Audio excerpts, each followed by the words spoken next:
Welcome back to Black Clover Anime Review, episode number 44. This time I'm viewing the 94th episode of the anime New Future and the 214th chapter manga Sunrise. Yep. This episode adapts pretty much the rest of chapter 146 and, for what I can tell, the entirety of chapter 147. Yep. 147. Yeah, there's a few different things that happen in this episode. One, we pick up right where last week's episode left off, where we have Yami confronting Lasant, calling him Vengeance, even though, no, this is not really him, just basically says he's sleeping inside of him. And basically, he's crying over the man's death. And then, of course, he disappears. Of course, Yami does his Dimension Dark Slash attack, the attack he first used in the Undersea Temple arc. That was the first time he used the damn thing.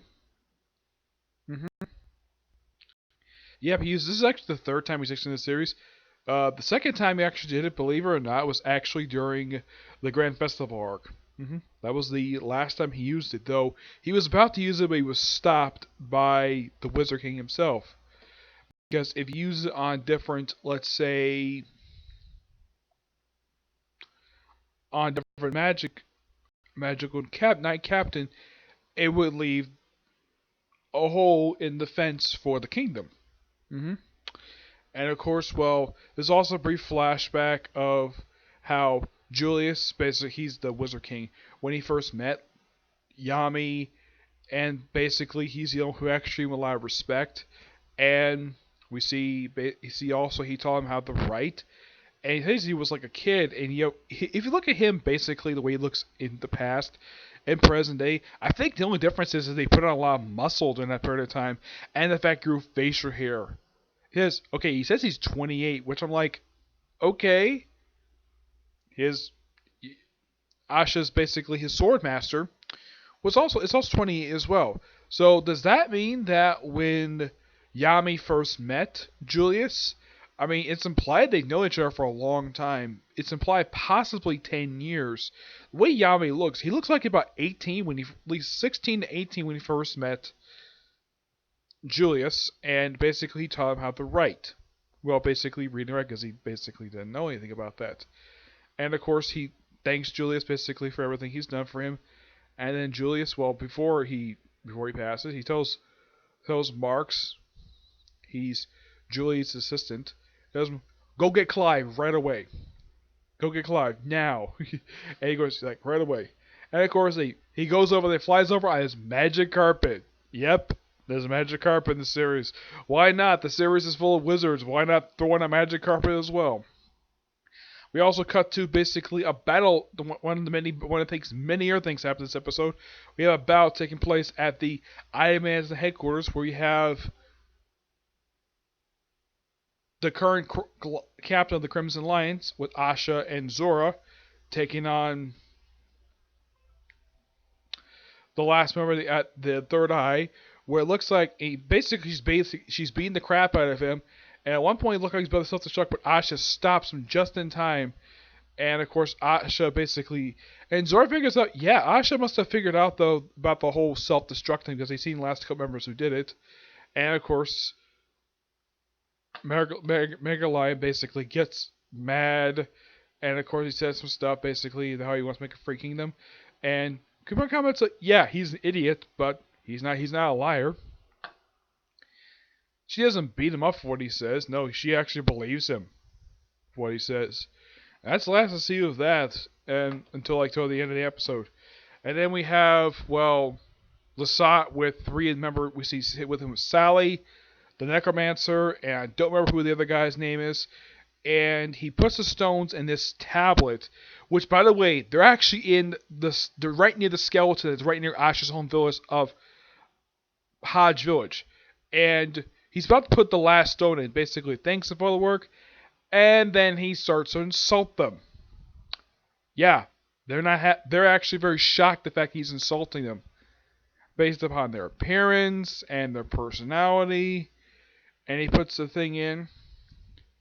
And of course, we also see Yuna basically get to the room. Basically, saw from last week's, I think it was last week's episode, where they get to see like a person. Basically, it's an elf.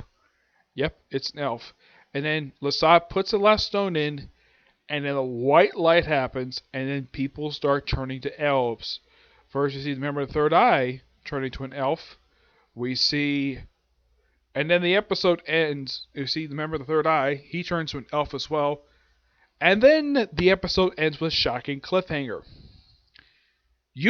Turns into an elf, which he was basically by the time I was reading the manga. Yeah, he was still freaking elf by the time of the series, as of currently. Really good episode. Looking forward to next week. And the Petty Clover one is just, well, it's a good character piece. It doesn't like go into the whole stuff basically of, the funny stuff they tend to do for these Petty Clover stuff. It's pretty serious. And kind of implied this might be canon. Now let's move on to new shit of the manga, Sunrise. We see the members of the Magical Knights with Lasat. With Lasat. Where he's moved back to his other body. I think that's supposed to be Necromancer, I think it is. Yeah, it says about disappeared and I forgive him. And apparently his name is Rodus. And we see member of the third eye, and we see William and Lasat basically staring each other outside the body. And basically creating Lasat's in an artificial body. And of course that's to take us to Julius. And we see that people are recovering slowly from the whole thing of being turned to elves. And Asha, of course, basically is sort of healing and of course seeing the whole thing. And of course points out that the cute girl is Nero. Is that hard? That's what you. Yeah, I thought you were awesome bird. You transformed me human. This is so bad. I didn't become a human. I was originally human. But in the first place, I didn't get a chance to speak to you until we escaped the Shadow Palace. That aside, how dare you speak to me so breezily to the likes of a prince? Ow! This thing is for you. And of course we have Noelle. She is annoying as nagging as yet cute Nero. I thought she's cute in a different way. Foo-foo. Yeah, what is with some manga and anime basically with characters say foo-foo? I don't get it. I've seen this in several different series. Yeah, to me, Magic Emperor basically Wizard King. Never any more than words.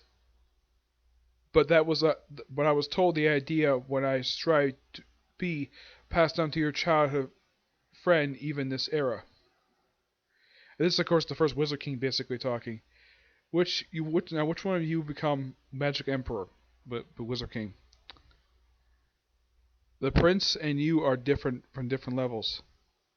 And he sees his body is crumbling. It seems the time run out of the mana to maintain this body link. We see Mona Mimosa, I think her name is. Yeah, she's Noelle's cousin. She look at us like, can my healing magic anything to stop this? And Nero's like, Your Highness. Sincere, or suppose it's Nero now. Can I ask you to do my part as well, watching over the futures? You guys were ideal. Bless you! You're welcome! And she works, he calls him by his name, so you say forever. Can I come with you? 500 years when I expanded everything. I had a Shibano me over there, then and there. Seconds last. I didn't want to close the door on any of your potential. I'm looking forward to all of you. What lays ahead, all of you. The future imagines is cleach to cooking. And of course, see the two cousins. Basically, it's like they're all staring at him. And of course, Nero's like very sad to see her best friend basically go bye bye.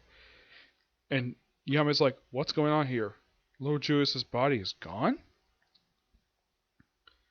And Vancha's woman's like, "She's right here." And then they turn around. Says, "Sorry to disappoint you all. I was able to help during the Kingdom Crisis. I thought the effects of my magic were kicking faster, but it looks like about 13 years of how much time I left, how much I saved up. But it was a gamble to whether or not to activate it properly." And then we see that Julius, the Wizard King, is alive. And he's been de-aged. Yeah, 13 years. And Vonchins and Yami are like, what? Lord Julius? And of course Julius is like, thank you for all your service. Yami, William, yeah. The mightiest have become the thinnest. Okay. Yeah, this is a good chapter. And for some strange reason, I have no idea why this is. Apparently, since this chapter has come out, apparently people are basically telling the writers end the series now because a character came back. Okay, a character gets resurrected, though it's via time magic. I personally do not have a problem with this at all because, well, it's kind of explained because he has time magic. He probably took some time to heal himself. Though it took most of the damn arc basically to do this. You see, he's been dead since chapter 146. This is chapter 204. This is chapter 214. So he's been dead for almost 70 chapters. Well, apparently dead. Excuse me. It probably took him that long to come back. Now, in case you're wondering, has this happened in American comics? Oh, yes, it has. It's happened a boatload of times. A lot of characters don't usually stay dead for very long. I mean, he was dead for probably about 2 years in the manga. He's dead for almost 2 years, and now he's back. I do not have a problem with this at all. I don't know what people's problem is with this ending of this damn chapter. Yes, I don't get it. I really don't. I personally just do not have a problem with this at all. Because, well, characters come back a lot of time in US comics, as happening in Japanese manga. Very rarely this has happened. And when characters die, they stay dead. But at least this makes sense because there's magic involved. It's not like, oh, let's bring a character because of complete randomness.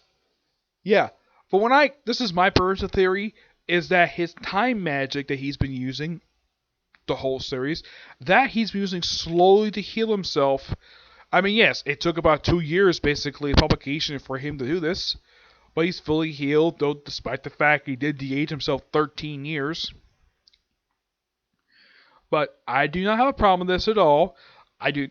Like I said, I don't know what the deal is with this damn with what people's reaction to this ending. Why is this ending so much get a negative reaction? Why? Because of what happened with the character back in chapter 146? Because he got stabbed in the freaking chest? I mean, I'm sure he probably took time. Yeah, he was buried. Yes. He may have been stabbed. Yeah. Stabbed with a freaking sword. A light sword, mind you. But his time magic resurrected him. I do not have a problem with this. Why do people have a problem with this? I have no idea. I give this chapter roughly a 9 out of 10. It's a great chapter. And it does seem like we're possibly ending this arc, possibly with next chapter.